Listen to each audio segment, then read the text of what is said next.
Hello friends, তোমাদের সকলকে দাদেবজি চ্যানেলে স্বাগত। আজকে আলোচনা করব ক্লাস 12 থার্ড সেমিস্টার পলিটিক্যাল সায়েন্সের তোমাদের যে চতুর্থ অধ্যায়টি আছে, যে জাতি গঠনের প্রতিবন্ধকতা সমূহ, এই অধ্যায় থেকে আজকে আলোচনা করব যে মণিপুর এবং হায়দ্রাবাদ এই যে দুটি দেশীয় রাজ্য ছিল 1947 সালের 15 আগস্টের সময় ভারত যখন স্বাধীন হয়, তাহলে এই দুটি দেশীয় রাজ্য কীভাবে ভারতভুক্তি হয় তার সম্পর্কে আলোচনা করব। ঠিক আছে, আর এর আগের ক্লাসে আমি আলোচনা করেছিলাম যে জম্মু ও কাশ্মীর, ঠিক আছে, তার যে রাজা ছিল হরি সিং, সেই জম্মু ও কাশ্মীর কীভাবে ভারতের সঙ্গে সংযুক্ত হয় তার সম্পর্কে কিন্তু আমি আগের ভিডিওতে আলোচনা করেছি।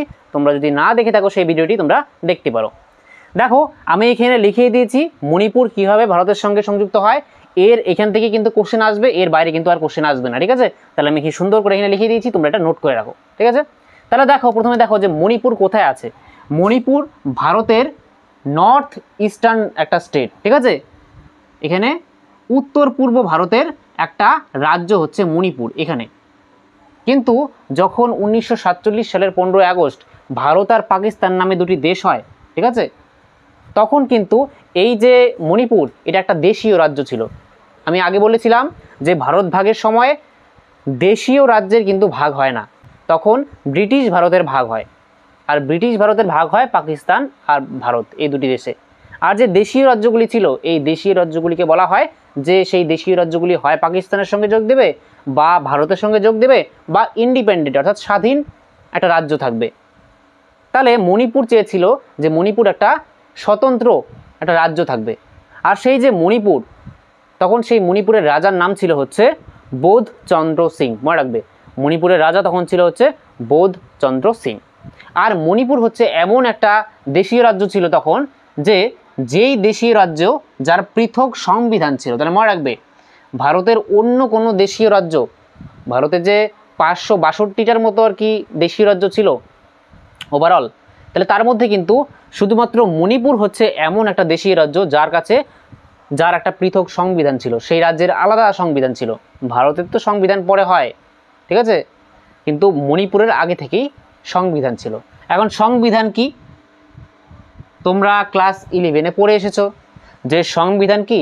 সংবিধান হচ্ছে একটা নথি, একটা আইনের নথি, যার মধ্যে লেখা থাকে একটা রাষ্ট্রের সংবিধান মানে, অর্থাৎ একটা দেশের সংবিধান মানে, যেমন ভারতের সংবিধান আছে, তাহলে সেই সংবিধানে কি লেখা আছে যে আমাদের দেশ কিভাবে পরিচালিত হবে, সেই যে আইনের নথি, সেই যে নিয়মকানুনের একটা নথি, সেটাই হচ্ছে সংবিধান।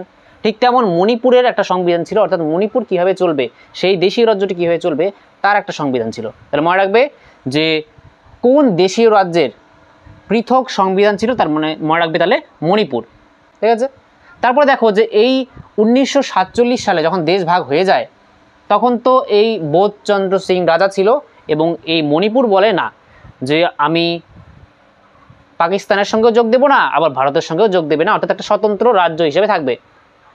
তারপরে এই মণিপুরে একটা আইন পাস হয়, সেই আইনটার নাম হচ্ছে মণিপুর রাজ্য সংবিধান আইন 1947। ঠিক আছে, তাহলে মণিপুর রাজ্য সংবিধান আইন এটা কত সালে পাস হয় মনে রাখবে, 1947 সালে কিন্তু পাস হয় বা প্রণীত হয়। যদি আসো পরীক্ষায়, যদি পরীক্ষায় আসে যে মণিপুর রাজ্য সংবিধান আইন কত সালে প্রণীত হয় বা কত সালে পাস হয়, 1947। তাহলে এই আইনের দ্বারা কি করা হয়, এই আইনের দ্বারা গণতান্ত্রিক ও সাংবিধানিক শাসন ব্যবস্থা গঠন করা হয়। তাহলে এই আইন পাশ করার মাধ্যমে মণিপুরের মধ্যে গণতান্ত্রিক ও সাংবিধানিক শাসন ব্যবস্থা গঠন করা হয়। গণতান্ত্রিক অর্থাৎ এখানের মধ্যে এখন জনগণের ভোটাধিকার থাকবে, এখন এখানে নির্বাচন অনুষ্ঠিত হবে। তারপরে আলোচনা করব এখানে নির্বাচন হয়। আমাদের ভারতের প্রথম রাজ্য, ঠিক আছে, যেখানে সর্বজনীন প্রাপ্তবয়স্কের ভিত্তিতে প্রথম নির্বাচন অনুষ্ঠিত হয়েছিল। তাহলে এই আইনের দ্বারা প্রথম একটা গণতান্ত্রিক দেশ মানে কাকে বোঝায়, যেমন ভারত একটা গণতান্ত্রিক দেশ, গণতান্ত্রিক মানে ডেমোক্রেসি আর কি। তাহলে ডেমোক্রেসি কোন দেশকে বোঝায়, যেখানে মানুষের ভোটাধিকার আছে, মানুষের বাক স্বাধীনতা আছে। ঠিক আছে, অর্থাৎ সরকার যেই এখানের মধ্যে আমাদের দেশ যে চলবে, সেখানের মধ্যে যে সরকার আছে, সরকার দেশকে চালায়, একটা রাষ্ট্রকে চালায়। তাহলে সেই সরকারের যে প্রতিনিধিরা, তাদেরকে আমরা নির্বাচিত করে পাঠাবো। ঠিক তেমনই মণিপুরে এমন হয় যে মণিপুরে এই আইনের দ্বারা সেখানে একটা বিধানসভার নির্বাচন হয়, অর্থাৎ সেখানের মানুষেরা ভোট দিয়েছিল, আর ভোটের মাধ্যমে একটা বিধানসভা গঠন করা হয়েছিল। অর্থাৎ রাজ্যের যে আইনসভা তাকে বলা হয় বিধানসভা। মনে রাখবে, ভারতের যেমন কেন্দ্রীয় আইনসভার নাম পার্লামেন্ট আমাদের রাষ্ট্রের, এমন প্রত্যেকটা 28টা রাজ্যেও কিন্তু কি আছে, যে আইনসভা আছে, আর রাজ্যের আইনসভাকে বলা হয় বিধানসভা। ঠিক তেমনই মণিপুরে বিধানসভার ইলেকশন হয় তখন এই আইন অনুযায়ী।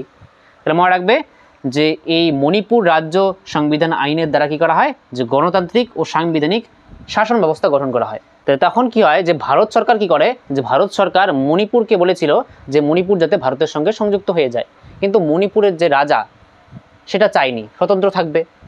তাহলে ভারত সরকারের সঙ্গে মণিপুরের কথাবার্তা চলতে থাকে, কিন্তু মণিপুর কিছুতেই ভারতের অন্তর্ভুক্ত হতে চাইছিল না। কিন্তু তারপরে শেষমেশে কি হয়, যে 1949 সালে 21শে সেপ্টেম্বর মণিপুরের যে রাজা ছিল বোধচন্দ্র সিং, সেই বোধচন্দ্র সিং কী করে, যে অন্তর্ভুক্তির দলিল অর্থাৎ ইনস্ট্রুমেন্ট অফ অ্যাকসেশন যা ছিল, ইনস্ট্রুমেন্ট অফ অ্যাকসেশন বা অন্তর্ভুক্তির দলিলে স্বাক্ষর করে। তাহলে এই ডেটটা ইম্পর্টেন্ট, যে কত সালে আর কোন ডেটে মণিপুরের যে রাজা ছিল বোধচন্দ্র সিং, তিনি ইনস্ট্রুমেন্ট অফ অ্যাকসেশন বা ভারতভুক্তির দলিল, ঠিক আছে, বা অন্তর্ভুক্তির দলিলে স্বাক্ষর করে 1949 সালের 21শে সেপ্টেম্বর। এই ডেটটা ইম্পর্টেন্ট, এটা মনে রাখবে। আর এই যখনই স্বাক্ষর করা হয় তখনই কিন্তু মণিপুর ভারতের অংশ হয়ে যায়। এই নিয়ে অনেক বিতর্ক আছে, যে ভারত সরকার যে ছিল তখন বোধচন্দ্র যে সিং ছিল রাজা, তার উপর প্রেশার অর্থাৎ চাপ দিয়ে তাকে স্বাক্ষর করিয়ে নেয় আর কি, ঠিক আছে। ওইখানের মধ্যে যে বিধানসভা ছিল, তাহলে একটু কি বললাম যে এই আইন পাশের মাধ্যমে বিধানসভা তৈরি করা হয়, তাহলে সেই বিধানসভার মধ্যে যে সদস্যরা থাকবে তাদের সঙ্গে ভারত সরকার কোনো আলোচনা না করে শুধুমাত্র সেই রাজাকে দিয়ে সেই ইনস্ট্রুমেন্ট অফ অ্যাকসেশন অর্থাৎ অন্তর্ভুক্তির দলিলে সাইন করিয়ে নেয়, অর্থাৎ স্বাক্ষর করিয়ে নেয়, তার দ্বারা ভারতভুক্তি হয়ে যায় এই মণিপুর। বোঝা গেল? তারপরে দেখো যে 1948 সাল আসে তখন, আর তখন একটা নির্বাচন অনুষ্ঠিত হয়, ঠিক আছে। তাহলে আগে নির্বাচন অনুষ্ঠিত হয় 1948 সালে, তারপরে সাইন করে, ঠিক আছে। তাহলে আগে তো বিধানসভা নির্বাচন হয়ে যায়, কত সালে হয়ে যায়, তাহলে মনে রাখবে 1948 সাল। তাহলে তোমরা এই লাইনটা আগে লিখতে পারো আর এই লাইনটা পরে লিখতে পারো, ঠিক আছে। তোমরা এই লাইনটা আগে আর এই 1949 সালের 21শে সেপ্টেম্বর এটা যে অন্তর্ভুক্তি দলিলে সাইন করে এটা পরে লাইনে লিখে দিও, ঠিক আছে, তাহলে তোমাদের সুবিধা হবে। যে 1948 সালে কি হয়, যে এই আইন অনুযায়ী যেখানে গণতান্ত্রিক ও সাংবিধানিক শাসন ব্যবস্থা গঠন করা হবে, তার মাধ্যমে এখানে জনগণের ভোটাধিকার দেওয়া হলো। এখন জনগণ ভোটের মাধ্যমে কি রাজ্যের যে আইনসভা আছে সেখানে প্রতিনিধি পাঠাবে। তাহলে এই যে নির্বাচন অনুষ্ঠিত হয় সেটা কত সালে হয়, মনে রাখবে 1948 সালে হয়। আর এটাই হচ্ছে ভারতের প্রথম রাজ্য যেখানে সর্বজনীন প্রাপ্তবয়স্কের ভিত্তিতে নির্বাচন অনুষ্ঠিত হয়। তাহলে মনে রাখবে ভারতের প্রথম কোন রাজ্য যেখানে সর্বজনীন প্রাপ্তবয়স্কের ভোট আর কি ভিত্তিতে নির্বাচন হয়, তাহলে মনে রাখবে মণিপুর। আর তারপরে এই নির্বাচন অনুষ্ঠিত হয়ে গেল, সেখানে একটা রাজ্যের এই মণিপুরের মধ্যে বিধানসভা ছিল, তাহলে সেখানে বিধানসভার মধ্যে অনেক প্রতিনিধি ছিল।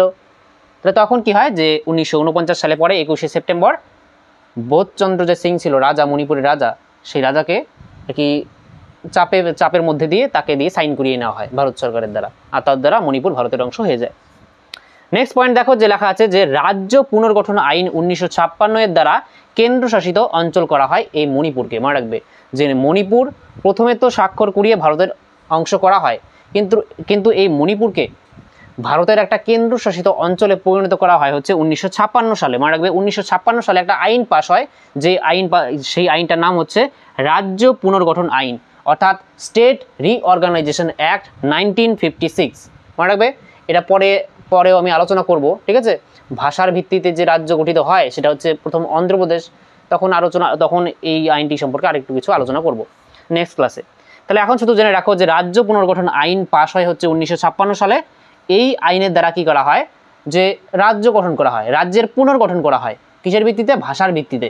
যেমন বর্তমানে তোমরা দেখো যে পশ্চিমবঙ্গ বাংলা ভাষার মানুষ থাকে, গুজরাটে গুজরাটি ভাষা, উড়িষ্যায় উড়িয়া ভাষা, অন্ধ্রপ্রদেশে আর কি তেলুগু ভাষা। তাহলে অন্ধ্রপ্রদেশ হচ্ছে এমন একটা রাজ্য, প্রথম ভাষার ভিত্তিতে যেই রাজ্যটি গঠিত হয়েছিল সেটা হচ্ছে অন্ধ্রপ্রদেশ। অন্ধ্রপ্রদেশ থেকেই কিন্তু শুরু হয় যে ভাষার ভিত্তিতে রাজ্য গঠন করা, প্রথমে অন্ধ্রপ্রদেশ হয়, তারপরে এমন করে করে ভারতের যে বেশিরভাগ রাজ্য ভাষার ভিত্তিতেই কিন্তু গঠিত হয়েছিল। সেটা তোমরা যদি দেখো ভারতের মধ্যে দেখতে পারো, গুজরাটে গুজরাটি ভাষায় কথা বলে, মহারাষ্ট্রে মারাঠি, ঠিক আছে, তামিলনাড়ুতে তামিল ভাষায় কথা বলে, অন্ধ্রপ্রদেশে তেলুগু ভাষায় কথা বলে, উড়িষ্যায় উড়িয়া ভাষা, পশ্চিমবঙ্গ বাংলা ভাষা, ঠিক আছে, এদিকে হিন্দি ভাষায় কথা বলে, কাশ্মীরি ভাষা, ঠিক আছে, মণিপুরে মণিপুরি। তাহলে এই যে ভাষার ভিত্তিতে রাজ্য গঠন করা হয়েছিল এটা কত খ্রিস্টাব্দে হয়েছিল? এটা হচ্ছে রাজ্য পুনর্গঠন আইন 1956 দ্বারাই কিন্তু গঠন করা হয়েছিল। তাহলে তখন এই আইনের দ্বারা এই মণিপুরকে একটা কেন্দ্রশাসিত অঞ্চলে পরিণত করা হয়। কেন্দ্রশাসিত অঞ্চল কাকে বলা হয়? ক্লাস 11-এ কিন্তু আমি পড়িয়েছিলাম। রাজ্য আর কেন্দ্রশাসিত অঞ্চলের মধ্যে পার্থক্যটা কি? রাজ্যের মধ্যে বিধানসভা থাকে, রাজ্যের মধ্যে রাজ্য সরকার থাকে, কিন্তু কেন্দ্রশাসিত অঞ্চলের মধ্যে কিন্তু কোনো বিধানসভা থাকে না। কেন্দ্রশাসিত অঞ্চল ডাইরেক্ট কেন্দ্র থেকে অর্থাৎ কেন্দ্র সরকারের দ্বারা কিন্তু পরিচালিত হয়। যেমন বর্তমানে ভারতের মধ্যে 8টা কেন্দ্রশাসিত অঞ্চল আছে আর 28টা রাজ্য আছে, ঠিক তেমন সেখানে 1956 সালে এই মণিপুরকে একটা কেন্দ্রশাসিত অঞ্চলে পরিণত করা হয়। তারপরে কি হয় যে এই 1972 সালে এই যে মণিপুর এটাকে একটা পূর্ণ রাজ্যের মর্যাদা দেওয়া হয়। তার মনে রাখবে যে মণিপুর কত সালে পূর্ণ রাজ্যের মর্যাদা পায়? মনে রাখবে 1972 সালে। 1972 সালে মণিপুর একটা পূর্ণ রাজ্যের মর্যাদা পায়। আর এখন তখন থেকে 1972 সালের পর থেকে এখন পর্যন্ত মণিপুর ভারতের একটা অবিচ্ছেদ্য অঙ্গ অর্থাৎ একটা রাজ্য। ঠিক আছে, তাহলে এই হয়ে গেল মণিপুর কিভাবে ভারতের সঙ্গে যুক্ত হলো। আর মণিপুর সম্পর্কে যা তোমাদের পরীক্ষায় কোশ্চেন আসতে পারে আমি এখানে লিখে দিয়েছি, তোমরা এটা নোট করে রাখো, ভেরি ভেরি ইম্পর্টেন্ট। ঠিক আছে, আমি একটু সরছি, তোমরা এটা স্ক্রিনশট নিয়ে নেও একটা। এখন দেখো যে এই হায়দ্রাবাদ কিভাবে ভারতের সঙ্গে সংযুক্ত হয়েছিল। যে হায়দ্রাবাদ যে ছিল এটা কিন্তু দক্ষিণ ভারতের সব থেকে বড় একটা দেশীয় রাজ্য ছিল। 1947 সালে 562টি টোটাল দেশীয় রাজ্য ছিল, তার মধ্যে সব থেকে যে বড়, ঠিক আছে, সেটা হচ্ছে দেশীয় রাজ্য হচ্ছে এই হায়দ্রাবাদ। আর হায়দ্রাবাদের অবস্থান কোথায় ছিল? ভারতের একদম এই জায়গায়, দক্ষিণ ভারতের এই জায়গায় ছিল হায়দ্রাবাদ। তাহলে এই যে হায়দ্রাবাদ, এই হায়দ্রাবাদ ভারতের সঙ্গে সংযুক্ত হতে চায়নি, একটা ইন্ডিপেন্ডেন্ট স্টেট হিসেবে থাকতে চেয়েছিল 1947 সালে। কারণ মাউন্ট ব্যাটেন প্ল্যানে বলাই হয়েছিল যে হয় দেশীয় রাজ্যগুলি পাকিস্তানের সঙ্গে যোগ দেবে, নয়তো ভারতের সঙ্গে, বা ইন্ডিপেন্ডেন্ট। তাহলে হায়দ্রাবাদের যে শাসক ছিল সেই শাসক কিন্তু একজন মুসলমান ছিল। ঠিক আছে, তার নাম ছিল হচ্ছে নিজাম। ঠিক আছে, নিজাম। নিজাম কিন্তু সেই শাসকের নাম না, হায়দ্রাবাদের শাসককে আর কি নিজাম বলা হয়, আর কি উপাধি, এটাকে উপাধি বলা হয়, নিজাম বলা হয়। এই নিজাম হচ্ছে একটা উপাধি, যেমন বাদশাহ, কোনো রাজার নাম উপাধি দেওয়া হয় বাদশাহ, ঠিক তেমন হায়দ্রাবাদের যে রাজা ছিল তাকে বলা হতো হচ্ছে নিজাম। আর তখন যে হায়দ্রাবাদের নিজাম ছিল অর্থাৎ শাসক ছিল তার নাম ছিল মীর ওসমান আলী খান। তাহলে এই মীর ওসমান আলী খান ছিলেন একজন মুসলিম শাসক, আর তিনি ভারতের সঙ্গে সংযুক্ত হতে চাননি, তিনি একটা পৃথক আর কি রাজ্য চালাতে চেয়েছিলেন। কিন্তু এখানের মধ্যে যে এই যে হায়দ্রাবাদ, এখানের মধ্যে 85% লোক ছিল হিন্দু। ঠিক আছে, আর মাত্র 15% মানুষ ছিল হচ্ছে মুসলিম।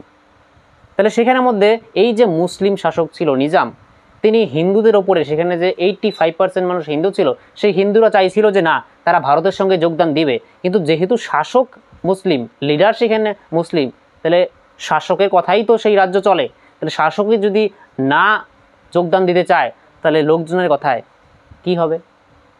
তাহলে এই নিয়ে কিন্তু অনেক সেখানে দাঙ্গা হয়, হিন্দুদের ওপরে অনেক অত্যাচার চালানো হয়। সেটা এখন দেখব যে একটা রাজাকার, এই যে এখানে রাজাকার বাহিনী ছিল, এই রাজাকার বাহিনী হচ্ছে উগ্র সশস্ত্র সাম্প্রদায়িক দাঙ্গা বাহিনী। এই বাহিনীটার মাধ্যমে, রাজাকার একটা বাহিনী ছিল, এই বাহিনীর মাধ্যমে হিন্দুদের ওপর অনেক অত্যাচার করা হতো, নির্যাতন করা হতো। ঠিক আছে, তাহলে দেখো এখানেও আমি নোট লিখিয়ে দিয়েছি।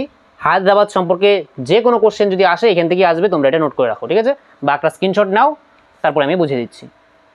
দেখো তাহলে লেখা আছে দক্ষিণ ভারতের সব থেকে বড় দেশীয় রাজ্য কোনটা? মনে রাখবে হায়দ্রাবাদ।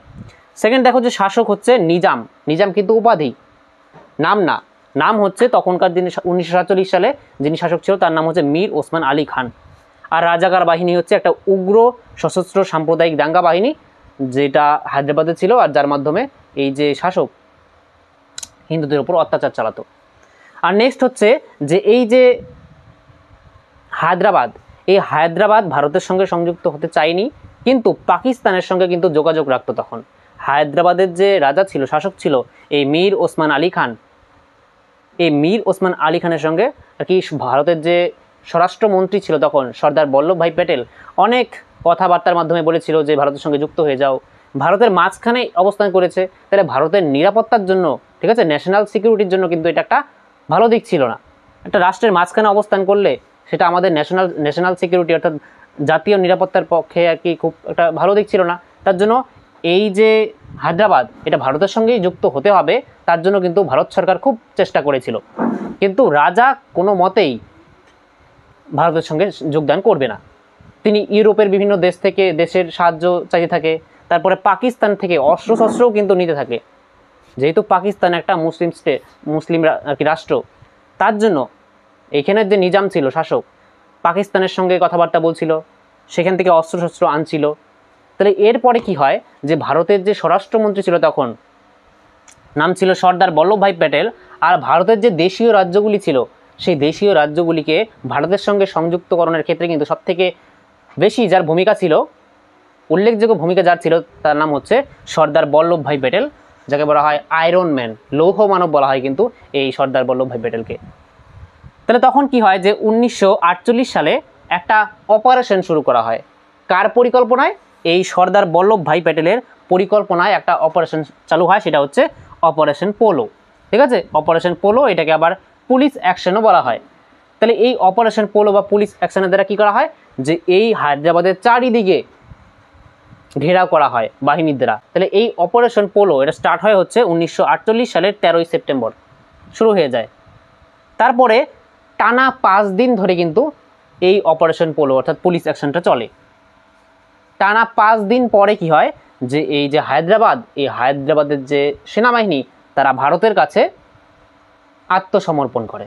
ঠিক আছে, 17ই সেপ্টেম্বর। তাহলে 1948 সালে 13 সেপ্টেম্বর শুরু হয়ে যায় অপারেশন পোলো, হায়দ্রাবাদকে ক্যাপচার করা শুরু হয় চারিদিক থেকে। তারপরে 1948 সালের 17 সেপ্টেম্বর, 13 থেকে 17 সেপ্টেম্বর অর্থাৎ এখানে 5 দিন, এই 5 দিনের মধ্যেই হায়দ্রাবাদের অবস্থা খারাপ হয়ে যায় এবং তারা আত্মসমর্পণ করে জেনারেল জয়ন্তনাথ চৌধুরীর কাছে। ঠিক আছে, আর এটা ছিল সর্দার বল্লভভাই প্যাটেলের পরিকল্পনা, এই অপারেশন পোলো। তাহলে বোঝা গেল যে কিভাবে এই হায়দ্রাবাদ ভারতের অন্তর্ভুক্ত হলো। তাহলে তোমরা এটা লিখে নাও, নোট করে রাখো আর বারবার রিভিশন করো। ঠিক আছে, তাহলে এর পরের ক্লাসে আমরা আলোচনা করব যে ভাষার ভিত্তিতে রাজ্য পুনর্গঠন সম্পর্কে। তাহলে আজকের ক্লাসটি তোমাদের কেমন লাগলো তোমরা কমেন্ট বক্সে আমাকে অবশ্যই লিখে জানাবে। আর ক্লাসটি যদি ভালো লেগে থাকে তাহলে অবশ্যই একটি লাইক করো, আর যারা চ্যানেল নতুন তোমরা অবশ্যই চ্যানেলটি সাবস্ক্রাইব করে অল বেল আইকনে ক্লিক করে রাখো। তাহলে দেখা হচ্ছে নেক্সট ক্লাসে, ততক্ষণের জন্য বাই।